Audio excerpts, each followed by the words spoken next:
there's been back and forth over the past few months about this. What do you make of the decision that has been announced by the minister today? I think, first of all, we need to welcome any decision of government to, as it were, welcome every effort to ease the burden on households. So it's a welcoming news, but I think that we need to separate the truth from some political spinning. What really is happening is that there has not been any new thing that is happening under the sun. I mean, these so-called value upgrades are not new. For instance, if you go to some countries across Africa, even in Ghana, in Nigeria, in Kenya, Uganda, Zambia, South Africa, DSTV has a package called the Step Up campaign, which allows subscribers to pay for one bouquet and enjoy higher value. In fact, in Ghana, they also have what they call the We've Got You promo. And just this June to July of this year, they upgraded packages for people. So this is business as usual. It's not a government victory that we are being told today.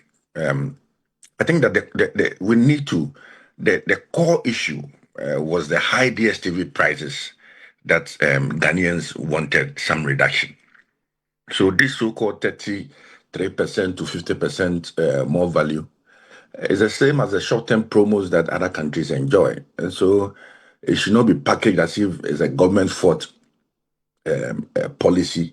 And it's it's an historic concession that DSTV is giving us. I mean, the real questions that we need to find out is that, is the ministry or the minister or DSTV now telling us that we should downgrade our packages?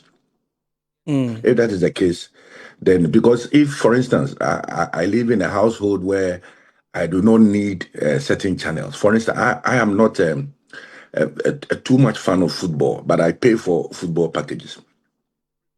The DSTV that I pay in my house, adding those values or those additional channels to it, what really does it do?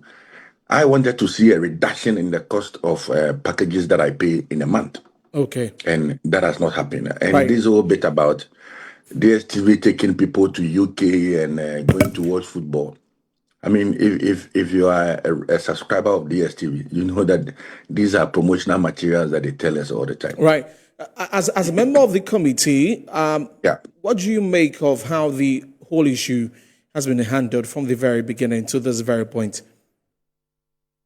Well, for me, I mean, as of March 2025, I began making the argument that DSTV ought to reduce their prices. And that is what we expected of DSTV to have done. But it looks like they are just engaged in their normal promotional materials and upgrading Ghanaians onto different packages. As a member of the committee, I think the government also owes Ghanaians some transparency in this sector. I mean, there's a need to publish any signed agreement that they have with multi-choice. I mean, we want to see how long this benefit will last and all of that. So we want to see a real solution, not just political press conferences. Okay. Yes, and I think that this government claiming credit for what Nigerians, Kenyans, and South Africans have long enjoyed as normal promotions is a bit disingenuous. And we'll keep pushing for real relief, for real regulation and real fairness for the Ghanaian consumer. Right.